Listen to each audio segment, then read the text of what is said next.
Bagaimana jika para anggota ormas yang suka memalak dan merusak warung milik wanita tua, ternyata wanita tua itu adalah? Mari kita simak ceritanya. Jangan lupa untuk like dan subscribe ya. Sudah berbulan-bulan lamanya pasar rakyat di tengah kota berubah dari tempat mencari nafkah menjadi ladang teror yang tak kasat mata. Setiap hari, saat matahari baru naik dan pedagang mulai membuka lapak, ketakutan ikut hadir bersama mereka. Sekelompok pria bertubuh besar, berwajah garang dan penuh tato, muncul dengan senjata tumpul di tangan, batang besi, pentungan kayu, bahkan rantai motor. Mereka tidak menggunakan seragam resmi, tapi loreng-loreng mirip militer yang memberi kesan dominasi dan kekuasaan. Setiap langkah kaki mereka terdengar berat, menggetarkan lantai beton tua pasar yang retak-retak. Mereka mengklaim pasar sebagai wilayah mereka. Pedagang dipaksa membayar uang keamanan setiap minggu dengan ancaman kekerasan fisik jika tidak patuh. Tak ada kwitansi, tak ada aturan yang jelas. Siapa yang membayar lebih akan diselamatkan lebih lama. Semua pedagang tahu satu hal. Saat mereka datang, lebih baik mengalah atau bersiap kehilangan segalanya. Para pedagang tak punya pilihan selain diam. Ada yang pernah mencoba melawan. Seorang pemuda tukang ayam berani memaki mereka karena memalak ibunya yang sedang sakit. Keesokan harinya, lapaknya dibakar. 3 hari setelah itu, ia hilang. Konon ditemukan babak belur di pinggir sungai dengan rahang retak dan tulang rusuk patah. Sejak kejadian itu, tidak ada yang berani menatap wajah para pemalak itu secara langsung. Setiap kali suara sepatu bot menghantam lantai pasar, setiap kali knalpot motor mereka meraung, hawa pasar berubah. Suara tawar-menawar menghilang. Gelak tawa anak kecil yang biasa bermain di gang pasar lenyap. Siang itu, saat matahari berdiri tegak di atas kepala, udara terasa lebih pengap dari biasanya. Bukan karena panasnya cuaca, tetapi karena ketegangan yang merayap di balik keramaian. Semua orang tahu mereka akan datang. Mereka selalu datang di hari Kamis, hari setoran mingguan yang tidak tertulis, tapi wajib ditaati. Tepat pukul 12 siang, raungan 3 motor trail menembus kesunyian pasar. Asap knalpotnya membumbung tinggi, membuat beberapa pedagang menutup hidung dengan kain seadanya. Ketiganya melaju pelan, seolah menikmati pemandangan wajah-wajah yang diliputi ketakutan. Salah satu dari mereka membawa tongkat besi yang diseret di lantai, menimbulkan suara mencicit mengerikan. Pedagang mulai bergegas. Uang hasil dagangan buru-buru dikumpulkan ke dalam kantong plastik. Mereka tak sempat menghitung. Dagangan ditutup dengan kain lusuh atau papan kayu, pura-pura tutup agar tak disamperin. Beberapa anak kecil dibawa masuk ke kolong meja, disuruh diam, jangan bersuara. 3 pria itu menyebar. Satu menuju barisan penjual sayur, satu lagi ke arah kios ikan, dan satu lagi ke pojok utara, tempat pedagang kecil seperti penjual gorengan, mainan anak, dan seorang nenek renta duduk bersila menjajakan hasil kebunnya. Tak ada satupun petugas pasar yang berani mendekat. Bahkan satpam pun pura-pura sibuk mengurus parkiran. Di pojok pasar yang paling sepi, seorang nenek duduk bersandar pada tiang kayu lapuk dengan dagangan sederhana di depannya. 2 sisir pisang kepok dan beberapa ikat daun pisang yang ia bawa dari rumah. Wajahnya keriput, tubuhnya mungil dan sudah tak kuat berdiri lama. Ia mengenakan kain batik dan kerudung pudar yang warnanya sudah sulit dikenali. Tapi semangatnya masih ada. Ia datang setiap hari demi mengisi perutnya sendiri tanpa berharap belas kasihan siapapun. Namun siang itu 3 pria bertubuh kekar mengelilinginya. Langkah mereka cepat, tatapan mata mereka tajam dan tanpa empati.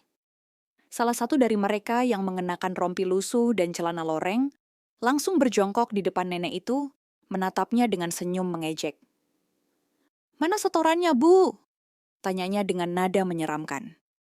2 yang lain berdiri di belakang nenek, membuat bayangannya tertelan kegelapan. Para pedagang di sekitar hanya bisa menunduk, pura-pura sibuk, pura-pura tak melihat. Mereka tahu siapapun yang ikut campur akan ikut jadi korban. Nenek itu mencoba menjawab dengan suara lemah. Tangannya yang keriput merogoh kantong kecil di pinggang. Ia mengeluarkan 2 lembar uang 10 ribuan yang sudah lecek, hasil jualan sejak pagi. Matanya berkaca-kaca.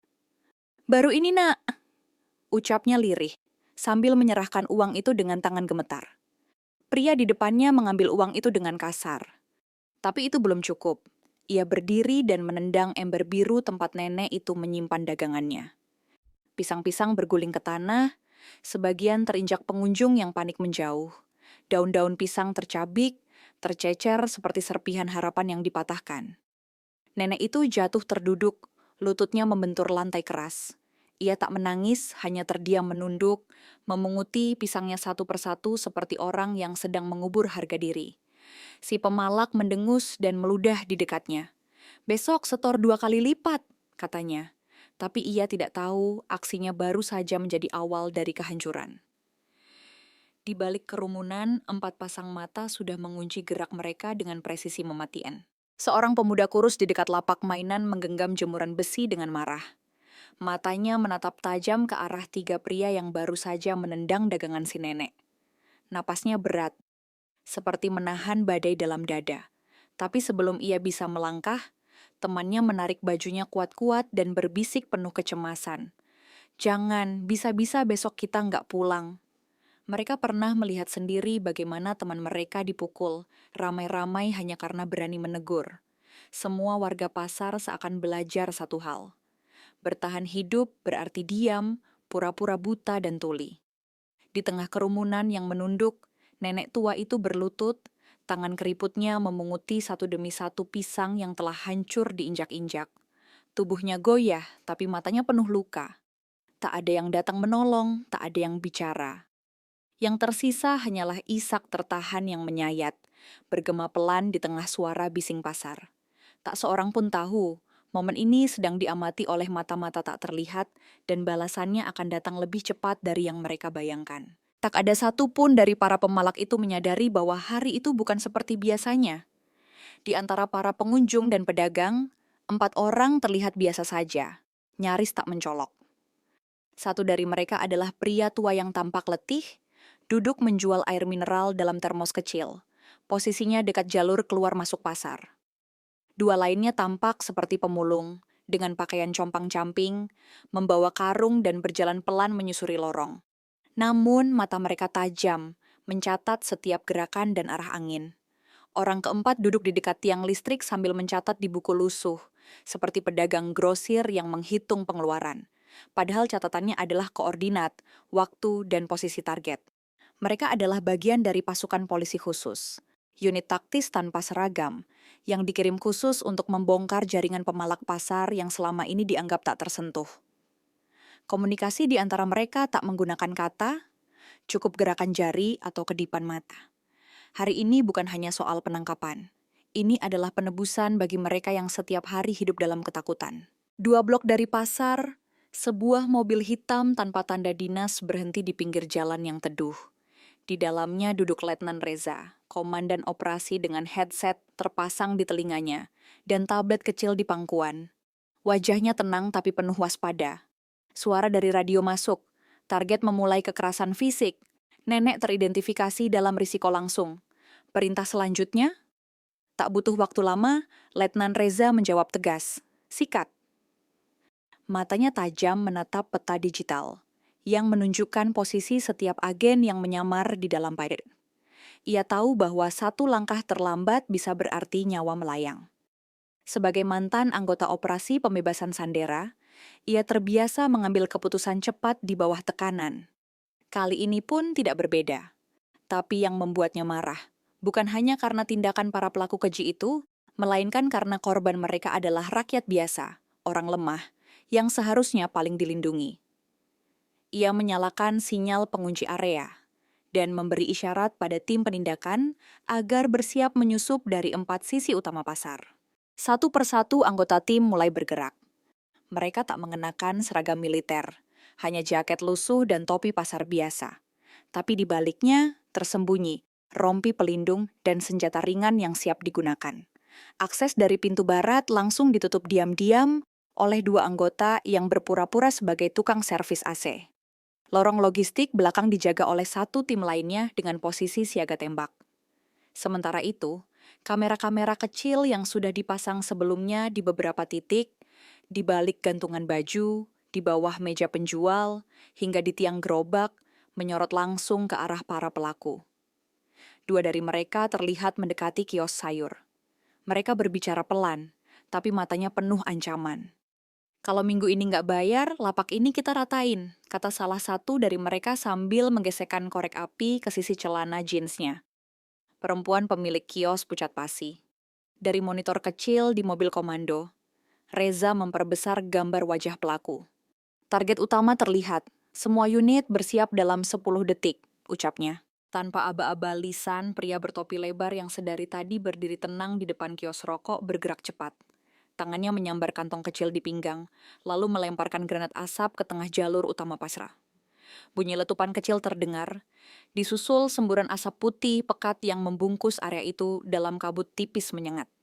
Warga panik, beberapa berteriak, sebagian menunduk dan tiarap. Namun dalam kabut itu, 3 anggota pemalak yang tengah berdiri langsung tersungkur ke tanah, ditarik dan dihantam dari belakang oleh petugas bersenjata. Salah satunya sempat berteriak, tapi terhenti oleh siku keras yang menghantam rahangnya. Dua lainnya diborgol dalam waktu kurang dari 10 detik. Dari sisi kanan, tim penyergap 2 pelaku lainnya yang mencoba kabur, namun terjatuh saat melompati gerobak bakso. Suara gas air mata mulai mengisi lorong, menghalau warga dari area target. Dalam kekacauan itu, yang bekerja hanya disiplin, kecepatan, dan kehendak untuk menghentikan kejahatan dengan tuntas. Suara tembakan kejut memecah udara, keras dan menggema di antara dinding-dinding sempit pasar. Ledakan kecil dari peluru kejut menghantam tubuh salah satu pelaku, membuatnya tersentak dan jatuh menghantam keranjang bawang. Warga menjerit, berlarian ke segala arah, sebagian terpeleset karena lantai licin oleh air dan darah yang mulai menetes. Dalam kekacauan itu, 2 orang pelaku lain mencoba kabur lewat lorong belakang. Jalur sempit, tempat biasa pedagang menyimpan keranjang kosong. Tapi mereka tak tahu bahwa jalur itu sudah dijaga 2 personel bersenjata ringan yang menyamar sebagai tukang gerobak. Tanpa banyak kata, mereka menyergap. Satu pelaku dihajar hingga tersungkur dengan lutut berdarah, sementara yang lain dipiting dan diseret keluar. Saat dibawa, kakinya dihantam dengan sepatu laras hingga roboh. Melawan sedikit, kutembak betulan, bisik salah satu petugas. Di sisi lain, tim medis bersiaga. Suara warga yang menjerit kini bercampur sorak. Ketakutan mulai berubah jadi harapan. Namun kekacauan belum selesai. Dari sisi kanan pasar, seorang pria tinggi dengan lengan bertato tebal, yang sejak awal terlihat paling dominan, menarik bocah laki-laki, penjual kantong plastik yang sedang menjinjing bungkusan barang dagangan. Dengan satu gerakan cepat, pria itu mencabut pisau lipat dari pinggangnya, menyandarkan ujungnya ke leher anak kecil yang kini menangis tersedu-sedu. Mundur, atau anak ini mati. Teriaknya, matanya liar, napas memburu, tubuhnya basah oleh keringat dan sisa gas air mata. Petugas yang baru saja menangkap 2 pelaku lainnya langsung menghentikan langkah. Suasana mendadak menegang, warga membeku, tidak ada yang berani bergerak. Tapi Letnan Reza hanya menatap tenang ke arah atap toko kelontong tua di seberang jalan. Di sana, seorang penembak jitu telah membidik sasaran sejak 5 menit lalu. Komunikasi diam terjadi melalui headset. Konfirmasi tembak, bisik sniper itu. Ambil bahunya, jangan sampai si bocah kena, jawab Reza tenang. Penegakan hukum tak bisa disandera ketakutan. Desingan peluru karet melesat dari laras senapan jarak jauh, menghantam tepat di bahu kiri sang pelaku. Jeritan keras memecah suasana, pisau pun terlepas dari tangan pria itu, melayang dan jatuh menghantam lantai. Anak kecil itu terdorong, nyaris jatuh, tapi dengan sigap 2 personel meluncur ke arahnya dan menariknya ke tempat aman di balik kios kelapa. Si pemalak menggeliat memegang bahunya yang kini mengucurkan darah dari luka terbuka. Tapi ia masih berusaha bangkit, masih mencoba melawan. Belum sempat tubuhnya tegak penuh, satu popor senapan menghantam pelipisnya keras. Suara benturan tulang dan besi terdengar mengerikan. Ia terjatuh seperti karung beras yang kosong. Darah mulai mengalir deras di lantai. Beberapa warga menjerit melihatnya, tapi banyak juga yang bersorak lega. Bocah yang disandera digendong petugas keluar, masih gemetar. "Kamu aman sekarang," bisik kata pos tebej. Bisik petugas itu, sambil menepuk bahunya dengan lembut. Sementara itu, Letnan Reza melangkah maju mendekati si pelaku yang kini terbaring tak sadarkan diri. 5 menit yang terasa seperti sejam akhirnya berakhir. Seluruh area pasar berhasil dikuasai penuh. Kabut asap mulai menghilang, menyisakan udara yang terasa lebih segar, meski masih bercampur bau keringat, debu, dan sisa kekacauan. 9 pelaku berhasil diamankan hidup-hidup. 2 lainnya dalam kondisi kritis akibat perlawanan ekstrem. Mereka diborgol, ditelungkupkan, lalu digiring satu persatu melewati lorong utama pasar, tempat mereka selama ini berjaya dan menindas. Wajah mereka penuh luka, baju sobek, dan mata tertunduk. Beberapa bahkan menangis, sadar mereka tak lagi bisa menyembunyikan diri di balik ketakutan orang lain. Warga mulai keluar dari persembunyian, dari balik lapak, dari kolong meja, dari belakang kontainer sayur. Mereka menatap para pelaku itu dengan mata penuh emosi. Ada yang memaki, ada yang meludah ke arah mereka. Tapi yang paling menyentuh adalah diamnya para korban.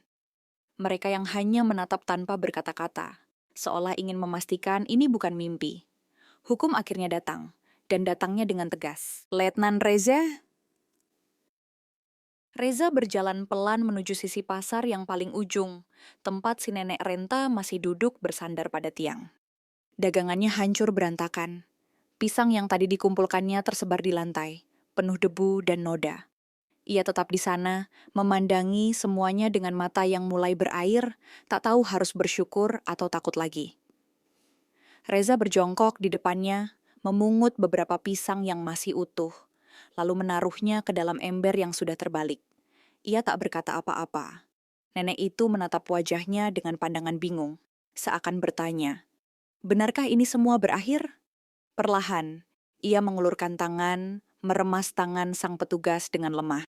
Suaranya bergetar saat berkata, "Akhirnya, Tuhan kirim juga malaikat berseragam." Reza mengangguk pelan. Di balik kesunyian momen itu, teriakan warga dan suara borgol yang dikunci terdengar samar. Tapi bagi nenek itu, yang tersisa hanyalah kelegaan mendalam, sebuah perasaan yang sudah lama hilang dari hidupnya, rasa aman. Sementara para pelaku ditelungkupkan, tim pasukan khusus mulai menyisir lokasi. Mereka tidak hanya mengejar pelaku, tapi juga mengamankan bukti kejahatan yang selama ini tak tersentuh hukum. Dari beberapa kios yang dikuasai kelompok tersebut, ditemukan catatan kasar bertuliskan nama-nama pedagang dengan jumlah setoran mingguan. Tulisan itu ditandai dengan angka, coretan merah, dan simbol aneh, kode internal pemerasan. Di sudut gelap salah satu lapak, seorang agen menemukan tas hitam besar yang tampaknya disembunyikan tergesa. Saat dibuka, isinya membuat semua terdiam. Bundelan uang tunai yang masih terikat, sebagian besar dalam pecahan 100 ribuan, jumlahnya bisa mencapai puluhan juta. Selain itu, ditemukan juga belasan senjata tajam. Golok, pisau lipat, rantai besi, bahkan botol kaca yang dilapisi kain bak molotov. Salah satu CCTV pasar yang selama ini mati, ternyata hanya dialihkan kabelnya. Dalam kartu memorinya tersimpan rekaman kekerasan berminggu-minggu. Semua itu kini menjadi senjata balik. Tak lama setelah lokasi aman, wartawan mulai berdatangan. Suara kamera memenuhi udara, berlomba dengan bunyi siaran langsung yang menggema dari ponsel jurnalis. Mereka mendatangi lapak-lapak, mewawancarai pedagang satu persatu. Wajah-wajah yang tadinya menunduk, kini menatap lensa dengan berani. Seorang pria paruh baya, pedagang tempe yang lapaknya sempat dihancurkan sebulan lalu, berbicara sambil berkaca-kaca.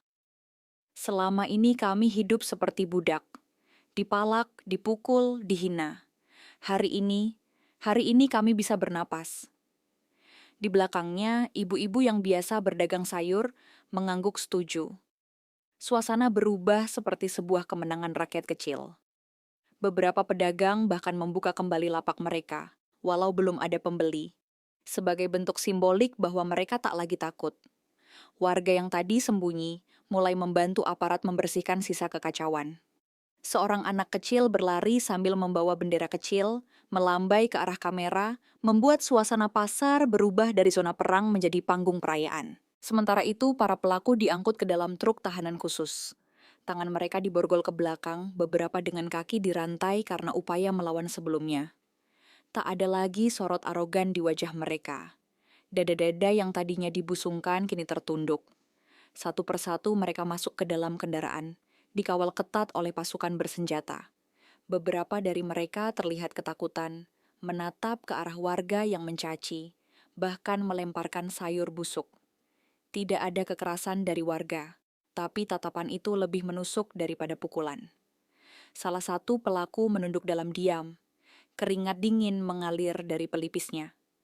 Ia yang dulu membentak-bentak pedagang kini gemetar mendengar teriakan balasan. Beberapa warga merekam dengan ponsel, mengabadikan momen keadilan itu. Di dalam truk, para pelaku hanya bisa saling menatap dalam diam. Tak ada kata, tak ada perlawanan.